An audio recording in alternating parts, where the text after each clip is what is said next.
We have reached Indonesia in our Jurassic World Evolution 3 campaign. Last time we were in the Sichuan Basin of China. This time we're going through a space where we need to go eradicate a ton of diseases, maybe focus a little more on the medical side of the parks moving into this.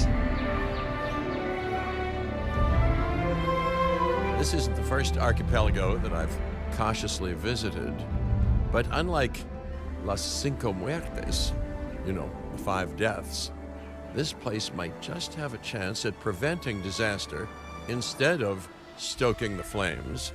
You see, when you have an immune system that evolved millions of years ago, what you really need to look out for is disease. And if humans can't find a way to help manage that disease, well, it won't just be 5 deaths, let's say. Very good, you're all here. Now, there are reports of disease in nearby dinosaur populations, and we need to prepare this site to contain any outbreaks. Let's crack on. Miss Halford, Lily, you're joining us here? Oh yes, I'm here to help. The proximity to a tourist hotspot worried me, so I offered my services to the client pro bono. Tourist hotspot? Dinosaurs are already susceptible to modern viruses. If those viruses mutated and grew more transmissible, we really better get started. So what do we need to do here? We need to have 60 total science skills, 15 genetically modified animals, dinosaurs, average comfort 100%, so everyone needs to be perfectly comfortable, and then 12 different species. And it looks like it's focused towards herbivores, which is fine. We're going to use a ton of herbivores in this island eventually. As you can see, the site already has a power station in place, but that power isn't going where it needs to. Oh, I love a power station, huh? Mainly because they're a whole lot cheaper in the long run than backup generators. Think of backup generators as a safety net. If the power does go out, they'll kick in and keep disaster levels to a minimum, which is where disaster levels should stay. To actually spread the power around, you'll need to build some substations and connect them to the power station with my good friend, the pylon. And I was not paying attention, apparently, because I put my own power station in the park to start.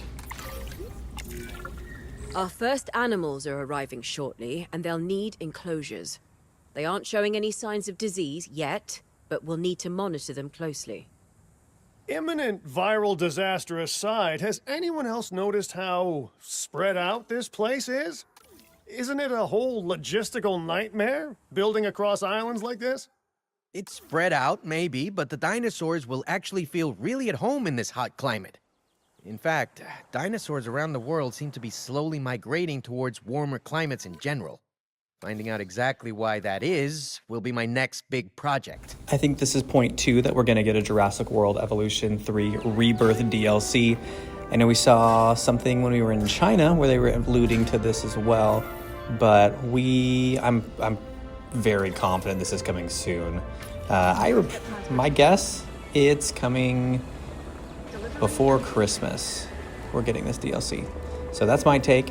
What do you think we're gonna get in our first DLC? If you've got a thought and it's different or the same, let me know. Put it in the comments. I would love to hear what you think is coming up in the future for Jurassic World Evolution 3. I'm sticking the Chungkingosaurus out in the back corner for this enclosure here. And I'm gonna try to put another dinosaur in there as well to see if I can have a smaller dinosaur, maybe 2 in here. But I don't feel like they're really gonna need too much space. And then we'll put Struthiomimus in there as well. And then we just start building out a little bit of a habitat for them. So we'll put some water in there, and then we'll use the remove option to make it a little bit more of a river, or it's more of a stream over here. We're not using any currents. And then I'm gonna put the cover over the sides or by the fence, because I don't like seeing the fence from really either side, but especially from the dinosaur side. I want to enclose that. It will be easier to monitor these animals if they're comfortable. That should be our next priority. Hey, is nobody else getting An overbearing sense of deja vu, of feeling like you're in the calm before some catastrophically chaotic storm? Is it just me? Well, I suppose that's nothing new. I played a little more with the habitat over here, and then I realized that we had the small power station already in our park, so took the opportunity to remove our other power station because we don't need 300 of these in here. I add the maintenance facility in here, and then I also put the dinosaur encounter in as well, so we can see some of our nicer A herbivores. disease has been spotted in the park, and I'm afraid it's more infectious than usual. Dr. Baldera was right. It must have mutated. Uh-oh. Dr. Dua, we'll need your team's help researching a cure. Lambert, how secure is this place? No risk of it spreading beyond these islands. Finch, I have never seen you take charge like this before. Well, I am not catching a dinosaur flu. Should have thought of this earlier, and I did not, but I needed to put in a medical facility. I didn't include one before, so I'm gonna try to make one again. We're getting a little better at this every single time. These are still a little rough, but I'm okay with how it's at least starting to come together. We've got our medical facility now, which means we can start taking our dinosaurs medicine. We've got rabies that we have to work through, and so to do that, I need to take a picture of a dinosaur with rabies. So we are on our way to go grab a quick photo before we can actually research rabies. Fortunately, I'm a better shot with a camera than I am with the tranquilizer. So we are just gonna be able to grab a really quick photo of our rabies-infected Struthiomimus, and then we can get right on to researching and taking care of our diseases. But some dinosaurs did die. Great work, but disease is still burning through wild populations. More unwell dinosaurs are inbound, so let's get ready to treat them. Out of the contaminated frying pan into the disease-ridden fire, huh? All right then, get to it, everyone. You all know your places. Mine, for example, is way, way, way over there. Chungkingosaurus is going to be up next of our diseased dinosaurs coming in here. So we have 30 seconds or so to put this in here. So we'll go off of our last fenced enclosure and we'll put some more on this side over here. Not today, but another time I'm going to go back through and take out some of this fencing so it feels a little bit more natural, or at least doesn't look like every other enclosure. Sabotage? But we need more dinosaurs here to help build a herd immunity. I really don't recommend delaying that. And we won't. No doubt this is extinction now, hoping the disease returns while we're scrambling for power. The animals are at stake, so we won't let them win. It takes real conviction to sabotage the people trying to help. But let's just focus on the crisis at hand for now. How bad is the power outage? Nowhere near as bad as they want it to be. We can get the grid back online and work on increasing the dinosaur population at the same time. Power outage isn't all that challenging to take care of. It's pretty simple to just use another generator, but I wanted to take a maintenance team out to just go take a quick look at the gates and see what was going on, which was a fine idea. It was also nice to just kind of walk around and see, drive around and see what the park is looking like very early on here. But as we can see, as we take a quick photo of our Chungkingosaurus, our gates are just wide open when the power is out, which is a problem. And I guess these are all dangerous to guests, including Struthiomimus. Very dangerous to guests. And we put a quick generator in the corner to take care of the power for now. Modern animals evolved alongside modern disease. These creatures are not built for this time. I need to put in another dinosaur, and it's not looking like I'm getting another one sent my way right now, so we're going to start putting in a hatchery, and it's not going to be connected to any of our actual enclosures. We're just going to ship them in as they come, and I want to start with Microceratus over here, and so that will be our next one to put into the park in a very small enclosure, but I feel like I can get away with it for such a small dinosaur.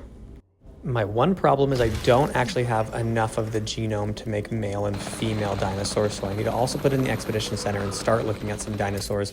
And I'm losing money, so I'm gonna go through and start taking a ton of photos of other dinosaurs to help us get by, because I'm not a very profitable park quite yet. I had a Chungkingosaurus that ended up in the wrong enclosure, which told me that I did not fully close off these two enclosures from each other. So I needed to quickly fix that, and then we were gonna put in Nodosaurus with the Psittacosaurus. And I also moved the Struthiomimus over as well to the Chungkingosaurus because they were not, it made more sense to put them over there with what we were doing. I needed also to make more space for the Struthiomimus and the Chungkingosaurus, so we created another smaller enclosure for Microceratus because they don't need a ton of space, so we're gonna end up using this over here by our other gate for our enclosure, and then we'll eventually have another gate from this enclosure into the other one. So we have gates going into other gates. It's all great.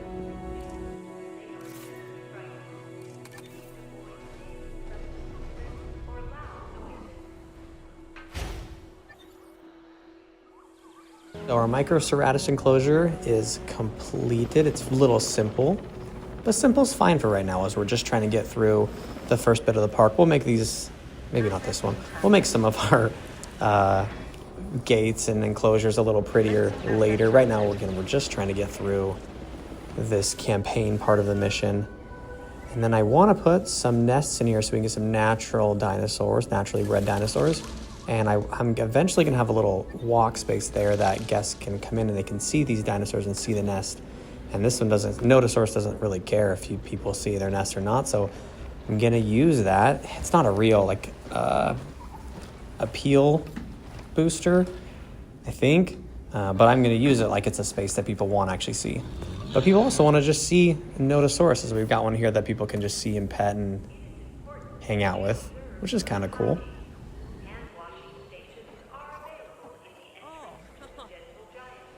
This was a really cool add-on that Jurassic World Evolution 3 added to the game, to have these dinosaur encounter spaces, which are really fun to use as like a viewing gallery-esque location. I haven't gotten too much into the workshop, and I will get more into it as I get more comfortable with it. But if I clear out this space in the middle here, this is actually just enough space for the 4-in-1 building that you can see on the screen right now. So it fits in here really nicely, and so when I can use that there to just take care of all of my basic amenities minus the shelters. So gonna end up putting that here, and once I put a building like this in one, it means I'm probably not going to use it for another, so that all these can feel a little bit unique and different. But if you were trying to figure out a quick way to put everything together, this was a really simple way to fix all that. But I am still strapped for cash, so I'm going to go back and take some more photos of dinosaurs, because I am still just at about $300,000, which to me would be a lot of money, but to the park is nothing.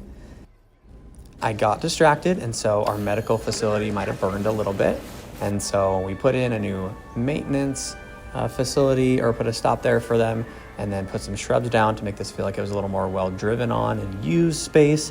And then we could get back on with taking care of our dinosaur comfort, which in this space here that I did not utilize properly was a pain in the butt. This sanctuary is up and running, and it managed disease outbreaks with wonderful efficiency. With that, I feel more than confident passing this site completely into your hands. So our crisis manager is leaving? And we're sure that's wise? I mean, when exactly are we not in crisis? We have managed perfectly well before, and we will manage again. That is to say, thank you for your help, Lily. My pleasure. This job has shaken me somewhat, though. Disease being common in the wild is bad enough, but disease where tourists flock to? One turn of bad luck, and we'd have a global disaster on our hands. You could stay, of course. But I hear you. I also hear that our guests were pretty shaken too. And they're the ones paying our bills. Well, let's focus on their comfort next. 30,000 lives per day were at risk at Jurassic World. Now it's billions. The longer you reject nature's course in deciding the dinosaur's fate, the worse this all becomes. We never wanted to directly sabotage your work, but you left us no choice. Do not force us to escalate further. Their reasoning is flawed, overly black and white. The dinosaurs may be struggling now, but with our help, they could adapt. Let's push forward. Extinction now haven't stopped us yet, and I have no intention of letting them. I'd urge you to try and stay rational, but the dinosaurs seem to bring out the irrationality in the best of us. So like I said, this is not going to actually be a space for tourists and guests, in my opinion, but we will put the hotels in here because we need to get our guests' comfort up and have more guests in the park. And then we'll just make this space in the middle here for our guests a little bit prettier with some of these bushes on the sides. And then we'll also include some trees as well here to just fill in this space so we don't have too much empty just lawn. And then we've got baby dinosaurs coming in here. So we got a couple that come through here. So we have the Nodosaurus babies first here.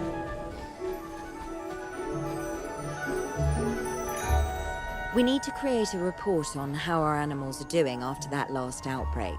We'll need photographs alongside it, and who better to capture the majesty of our dinosaurs than you? And we will grab some dinosaur photos, but we also have the baby Chungkingosaurus as well that we get to watch here.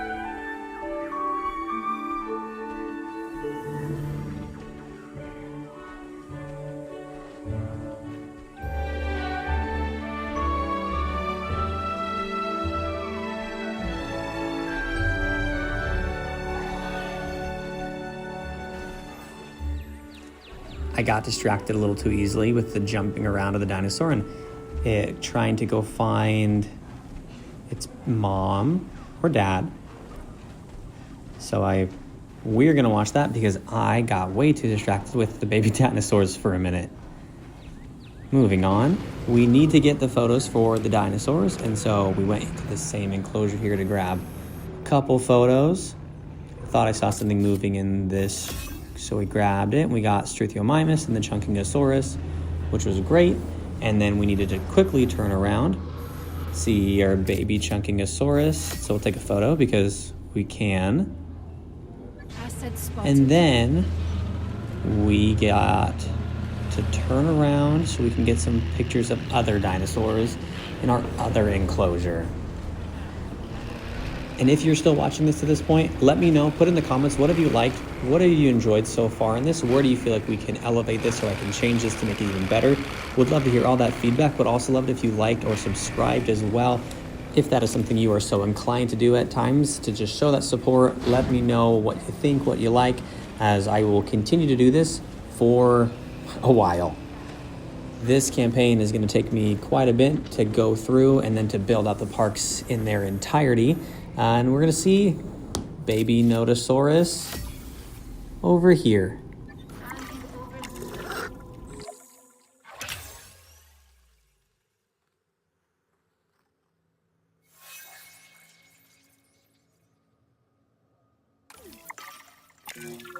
That isn't just new land we've earned, it's new opportunity. So I say we give guests an aerial view of the world's foremost dino disease treatment sanctuary. It's sure to be a hit, if only because the balloon tour is way out of dinosaur sneezing range. We'll put in the balloon tour with the rest of our other buildings that we have going on, kind of near the rest of the dinosaurs. And then I just need to put a quick loop in it. Eventually we'll have it loop around more of the park, but we'll just quickly have it go around. More dinosaurs are inbound, and they aren't exactly healthy. Now, I've ordered an executive hazmat suit, but until it arrives, I'd appreciate you, handling this whole thing yourself. Sound good? Good. So we're gonna have the Styracosaurus come in, and we're gonna start building in part of the park on the second island of sorts. So we'll put the Styracosaurus coming in on this side over here. We'll have some rocks that go on both sides of this as well to just wrap up this this gate here, or fence. More species variety here will help this place become a real sanctuary. Ah, yeah, more species, more variables in the system, more fuel to keep the chaos of nature chugging along. Chaos? Oh no, that's not the way to see it. It's an orchestra. It's, I don't know, jazz. It's not just white noise, Doctor. It's a symphony of action and reaction. Living, thriving, persisting. You make it all sound so random and mysterious, but nature, ecology, is defined by the individual purpose of each element within it. Hey, well, jazz tends to have a lower body count, in my experience. No, the beauty of chaos isn't lost on me, but don't let that beauty blind you. I've made a career of explaining how so-called unforeseen consequences really shouldn't be as unforeseen as they are. While the conservation sector's mission is to help dinosaurs thrive in nature like any other animal, I have far from turned my back on the benefits of genetic modification. Adjusting to our world is far from easy, but we can give the dinosaurs a better chance to thrive with the right genes.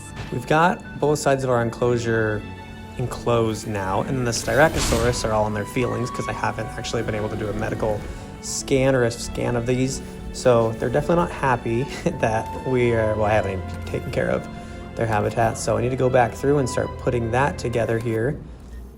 But they still broke out because I didn't get to it in time. And we have diseases that we have to eradicate now. So there was a little bit of mass chaos. This facility has developed a reputation, and as such, we've been asked to take delivery of a diseased dinosaur. Be warned, there's a chance that its illness is, let's say, particularly bad. Particularly bad? Hey, I don't think we'll be taking that delivery, but so kind of you to offer. I apologize. I didn't mean to present that as optional. Like I said, mass chaos. So we have a couple of Styracosaurus that we have to take care of and get them their diseases taken care of. So we got to go in, take a photo of it, move through it. And then we also had Struthiomimus was getting an infection with tuberculosis. And then as well, Nodosaurus is on its way. Fortunately, we already have Nodosaurus in here, so we know exactly where they're going to be going with the other Nodosaurus. Just ours don't have diseases. These ones do.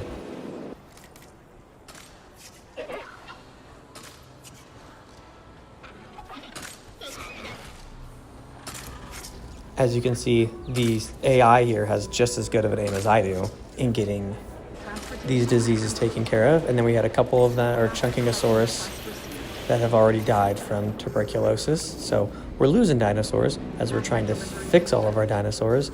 And we still haven't been able to fix our gate. So I was not sure what was going on. Our ranger team decided to run over a Styracosaurus because that's productive. And then we still have more tuberculosis that we have to solve and to eradicate for, as we're still bringing in more dinosaurs. We were expecting the worst, and that's exactly what we've got. This poor animal's disease is highly transmissible and could spread dangerously fast. Oh, fancy that. I mean, if only someone said it wasn't a good idea.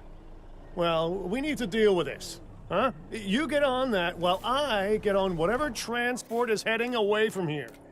No time to waste. Let's research a cure and treat our animals. We cannot allow our good work to be undone. Not sure why our medical unit decided to try to run over the Styracosaurus like that entire time that she was talking, but we made that life choice. And then we have more diseases that we have to eradicate. And I was not sure why. This gate was not letting me repair it. So we took pictures of it. I tried to click on it. I tried to run over it. Nothing really helped figure out how to fix this gate here. I don't know why. I've had this happen like 3 or 4 times. I think it might be just, you know what? Actually, I have no idea. Like, I have a bunch of guesses, but they're all probably the wrong guess. So to make it easier, I just decided to delete it.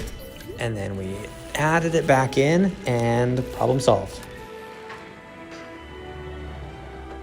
If anybody does know how to solve this, though, and fix that, I would love it if you put that in the comments so I don't have to do this for what feels like the 12th time with these gates. Our medical team decided that we did not want to get all of our diseases eradicated, so we left one last one, and then they decided to peace out. So I had to take control of this mobile vet unit and drive it right on over so we could finally eradicate all of our diseases here. And this time I was actually not a horrible shot at it, so we got through it pretty quick. Kira said that we'd earned a reputation for handling disease, and here we are. Excellent work. Now we continue improving the health and happiness of our animals. I always thought I'd end up on an exotic private island somewhere. I never thought there'd be so much hungry wildlife, though. Or tourists, for that matter. Anyway, the client wants us to expand out to another area. But we'll need to jump through a hoop or two to get there. Now that I've relayed the message, I'll leave the jumping to you. The rest of this we can't quite do because we don't have the security ratings or the ability to get us that high with anything right now. So we are going to move on to our next park here, which will be Japan. While we leave Indonesia, enjoy a couple of just shots of the park, and I will see you on the next build.